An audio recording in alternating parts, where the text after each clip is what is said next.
I'm Reina, and when I was 28, I married John, a former colleague of mine. Our relationship was strong, and I was excited to start a new chapter in my life. John was raised by his single mother, Sandy, and because of their close bond, he wanted us to live with her after our wedding. I didn't mind the idea. In fact, I thought it would be nice to have family around. So, I quit my job and prepared to embrace my new life. On my last day at work, my colleagues bid me farewell with warm hugs and kind words. I was stepping into a new role, one I thought would be filled with love and support. But I was wrong, very wrong. When I first moved in, Sandy welcomed me with open arms. "Welcome, Reina. We're an open family here," she said with a warm smile. At that moment, I thought I was lucky. A kind mother-in-law? That's not something every woman gets. But soon, the warmth faded, and her true colors started to show. Whenever I cooked, she would scrunch up her nose and say, "Yuck. This is terrible, Reina. You can't cook at all." Then, she'd offer a half-hearted apology. "Oh, sorry."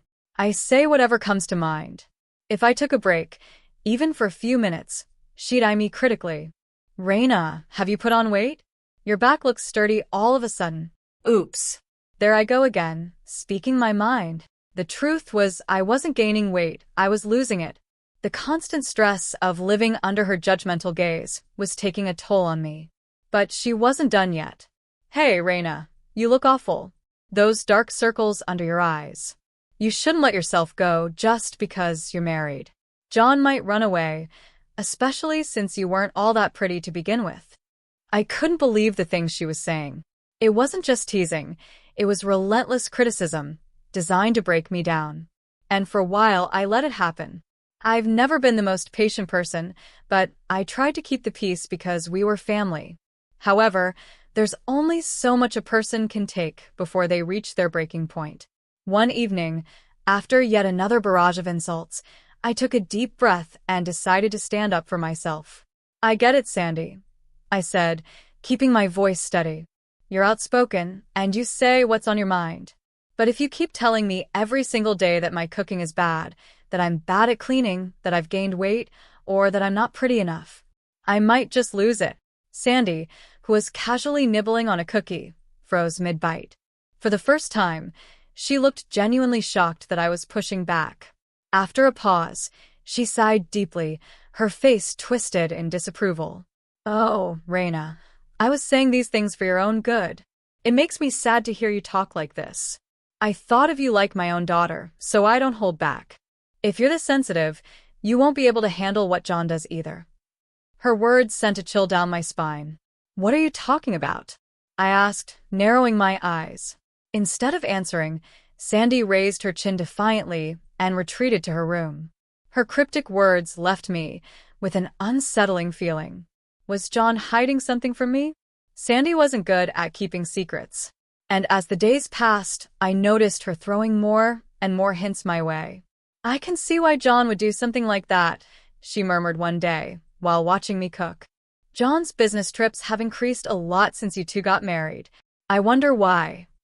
At first, I brushed it off, convincing myself that she was just trying to get under my skin. But the seed of doubt had been planted. What was she trying to tell me? Then one day, I couldn't take it anymore. "Sandy, just say what you want to say." I snapped. She smirked, as if waiting for me to break. And then, with a nonchalant shrug, she finally dropped the bombshell. "Reina, you're so sensitive. It's understandable that John would." "Sandy, you just admitted it," I said, my voice sharp with anger. She blinked at me, feigning confusion. But I wasn't about to let her play dumb. Without hesitation, I pulled out my phone and shoved it in her face.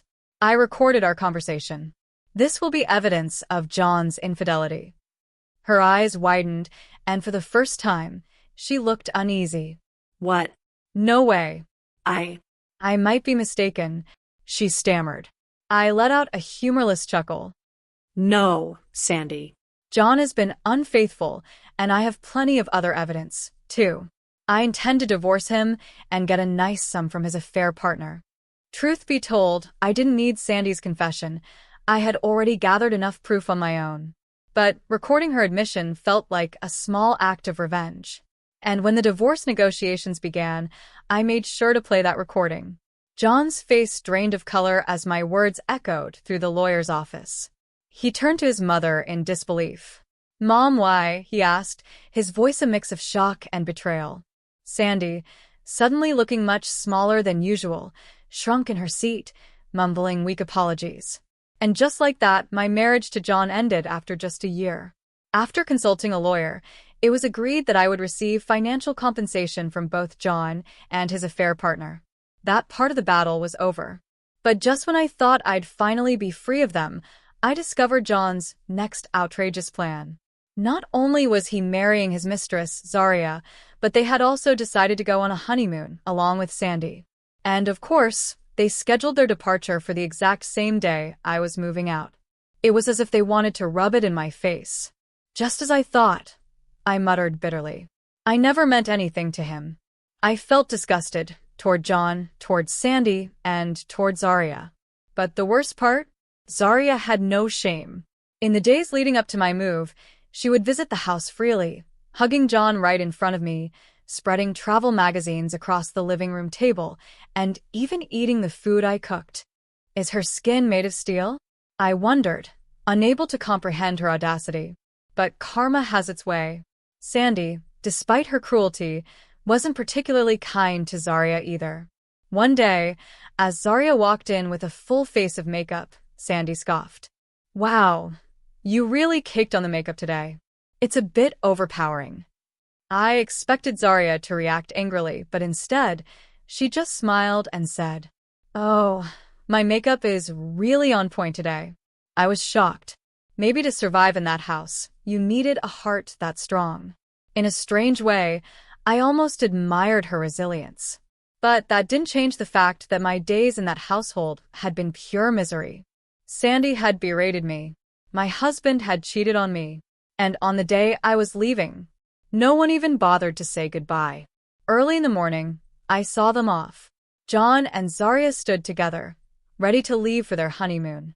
Sandy was beside them, smiling like everything was perfect. I took a deep breath, pushing down my emotions. "Thank you for having me," I said politely before turning away. They wouldn't be back for a while, which meant I had time to move out at my own pace. Not that I had much to pack. After all, I had given up most of my things when I married John. I called my brother and sister, who had promised to help. "We're on our way," they reassured me. Since I finished packing sooner than expected, I sent John a final message. "I finished packing earlier than planned, so I'll be leaving now. Thank you for everything." His reply came almost instantly, but when I opened the message, my blood ran cold. Attached to it was a photo, a group picture of John, Zaria, and Sandy, all smiling together. Below it, John's message read, "If you've got time, why don't you clean the house too? We're off to enjoy our honeymoon." I stared at the screen, my hands shaking. That was it. That was the final straw.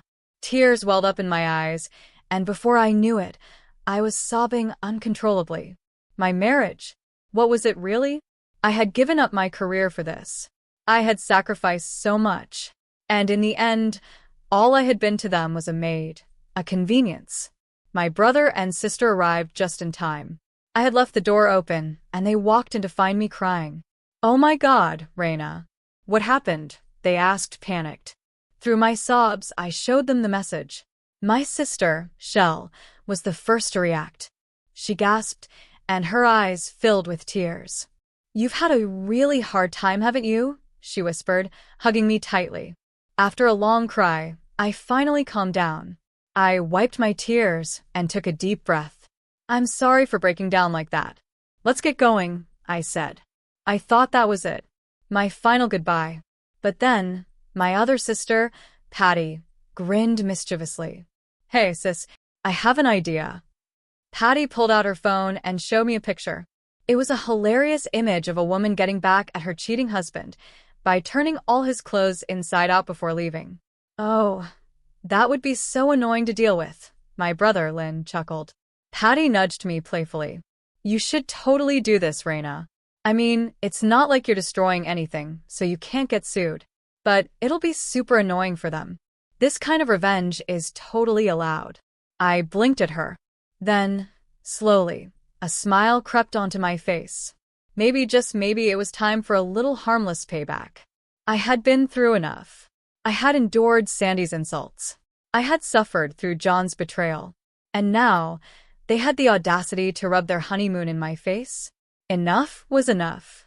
All right, I said, a mischievous grin spreading across my face. I think I deserve a little revenge. Patty, Shell, and Lynn perked up. What are you thinking? Shell asked, intrigued. I crossed my arms, feeling like a kid planning the ultimate prank. Let's flip everything upside down. Empty the drawers. Scatter everything across the floor. If they love chaos, let's give them a real taste of it. Patty clapped her hands. Oh, this is going to be fun. Lynn smirked. Sounds like a plan. And just like that, the operation began. We had plenty of time on our hands, and for the first time in ages, I actually felt excited. Like kids building a secret hideout, we worked together in total synchronization. Every piece of clothing was flipped inside out. Drawers were emptied, their contents carefully lined up on the floor. Socks and shirts were arranged in a beautiful gradient, as if we were creating an art installation. At one point, I stepped back and admired our work. That is amazing, I said in awe. Patty, arms crossed, nodded proudly. It really is. Meanwhile, Shell made another discovery. I found a bunch of boxes. Let's set up some dominoes. That was all the encouragement we needed. From the kitchen counter to the staircase, we carefully arranged the boxes in a massive domino chain. It stretched all the way up to the second floor. Patty giggled. It's like a masterpiece of destruction. Lynn wasn't done yet. He suddenly appeared, holding a dusty old box. Look what I found. Marbles and toy cars. A light bulb went off in my head. You're thinking what I'm thinking? I asked, grinning. Home Alone. Patty, Shell, and Lynn said in unison. And so, with an almost cinematic level of precision, we scattered the marbles and toy cars across the doorways and hallways. By the time we were done, the house looked like it had exploded into pure chaos. Not in a destructive way. Oh no, we were way too smart for that. We didn't break anything. We didn't destroy property. But we had made everything as inconvenient as possible. It was as if a tornado and a toddler had teamed up for a home makeover. Feeling exhausted but immensely satisfied, we stood back and admired our handiwork. I have never been prouder, Patty sighed, wiping away fake tears. We laughed, took plenty of pictures, and for the first time in a long while, I felt light. A few days later, John and his dream team of dysfunction returned from their honeymoon. And the complaints poured in. John, Raina, what the hell did you do to the house? Sandy, you immature brat. This is childish. Zarya, ugh, my clothes. This is so annoying. I read their angry texts while lounging on my cozy new couch, sipping tea in my freshly decorated apartment. Then I blocked every single one of them. I didn't care. John and his pathetic family no longer mattered to me. Besides, I had moved on. I had started job hunting, adjusting to my new, peaceful life, and believe it or not, I had even met someone new. His name was Gerald. He was kind, thoughtful, and most importantly, nothing like John. Slowly but surely, the memories of my painful marriage began to fade. For the first time in a long time, I was happy. But just as I was settling into this new, blissful life, a message arrived from John. From the moment I met Gerald, got married, and welcomed our first child into the world, life had been a whirlwind of joy, challenges, and love. Honestly, I had forgotten all about John. The chaos of my past life? A distant memory. Until one day, while scrolling through my phone, I noticed an unread message from an unknown number. I frowned. Who could that be? Curiosity got the best of me, and I clicked on it. And just like that, the past came crawling back. The message contained a photo. Not some happy family picture. Not a smug vacation selfie. It was a disaster zone. The old in-laws' house looked like it had been hit by a hurricane. The living room, covered in trash. The furniture, stained and broken. And front and center, sprawled on the couch like a retired sumo wrestler, was none other than Zarya, John's so-called perfect wife. She had put on quite a bit of weight, a far cry from the woman who had gloated in my face years ago. And then, sitting nearby, was Sandy. But she was unrecognizable. Gone was the loud, overbearing bully. In her place was a frail, exhausted old woman who looked like she had aged 20 years overnight. Then I read John's message. Reina, it's hard to believe it's been 3 years since our divorce. Time flies. My new wife may be young, but she's utterly useless around the house. Fun to laugh with, maybe, but not someone to share a life with. I find myself thinking about you all the time lately. How are you? Are you happy? I pray every night that I can see you again. I burst out laughing. A desperate love letter? From John? The irony was too good. I had just put the baby to sleep, so I had to clamp a hand over my mouth to avoid waking her with my laughter. But deep down, something in me snapped. I had one final revenge to take. I smirked, then typed out my response. John, I'm incredibly happy now. My new husband is kind and truly loves me, completely different from you. We're blessed with a child, and I'm fully committed to raising her. Your life seems a bit tough, huh? Your new wife has, well, let's just say she's grown in ways you probably didn't expect. And Sandy? Wow, she's looking more like a grandma these days. Oops, sorry. I'm just a person who speaks her mind. Winking face. My marriage to you was miserable. The only fun I had was flipping your house upside down while you were off on your ridiculous honeymoon. Don't waste your time thinking about me anymore. Enjoy your life. Bye. And with that, Blocked. I never checked to see if he replied. To me, John and his twisted little family no longer existed. Years later, while driving with my husband and daughter, we passed by my old in-laws' neighborhood. Only something was missing. The in-laws' house? Gone. Nothing remained but empty land. I raised an eyebrow. Huh. I guess something must have happened. As we drove past, my daughter, Patty, suddenly piped up. Mommy, did Uncle and Annie play games here? Like in Home Alone. I stifled a laugh. Smart kid. I glanced at her in the rearview mirror and grinned. That's a secret. And with that, we drove past the remnants of my past, never looking back. Please feel free to comment below if you like this. Remember to like and subscribers for more.